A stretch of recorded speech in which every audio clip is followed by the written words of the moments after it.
मोठी बातमी, जिल्हा परिषद आणि पंचायत समिती निवडणुकीसाठी मुदतवाढ द्या अशी मागणी करण्यात आली आहे। 12 जिल्हा परिषद आणि 125 पंचायत समिती निवडणुकीसाठी 10 फेब्रुवारीपर्यंत मुदत वाढवून देण्याची मागणी होतीये।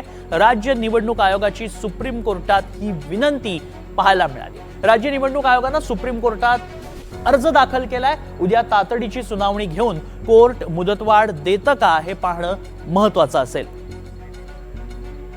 अधिक माहिती जाणून घ्या, आमचे प्रतिनिधी रामराजे शिंदे सध्या संपर्कात आहेत। रामराजे, काय अपडेट्स, मुदतवाढ देऊ शकतं का कोर्ट, याबाबत काय अर्जात म्हणण्यात आलंय?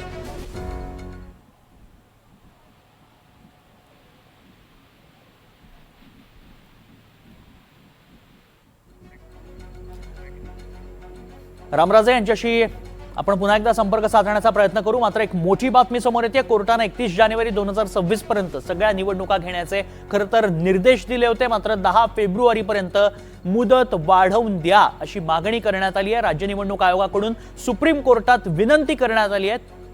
पुन्हा एकदा जाऊयात, आमचे प्रतिनिधी रामराजे शिंदे सध्या आपल्या संपर्कात आहेत। रामराजे, काय नेमकं विनंती अर्जात म्हणण्यात आलंय? बिलकुल, जानेवारी 31 सगळ्या निवडणुका घ्याव्यात असं सांगितलं सुप्रीम कोर्टाने।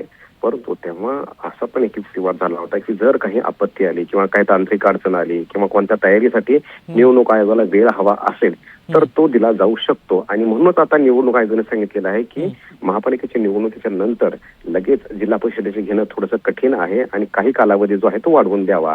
त्यामुळे किमान 10 दिवसाची मुदत वाढवून द्यावी अशी विनंती करण्यात आलेली आहे। आणि ही विनंती जी आहे ती आता उद्या सुप्रीम कोर्ट यावर ऐकणार, सुनावणी घेणार आणि ही मुदत जी आहे ती वाढवायची की नाही यावर निर्णय घेणार। पण युक्तिवाद पाहता सुप्रीम कोर्ट कदाचित असं म्हणू शकते की 10 दिवसाची आणखी वेळ देता येऊ शकतो, कारण जर निवडणूक आयोगाची तिथवर जर तयारी नसेलच तर मात्र वेळ द्यावा लागू शकतो। नक्कीच, धन्यवाद रामराजे आपण दिलेल्या सगळ्या सविस्तर माहितीसाठी।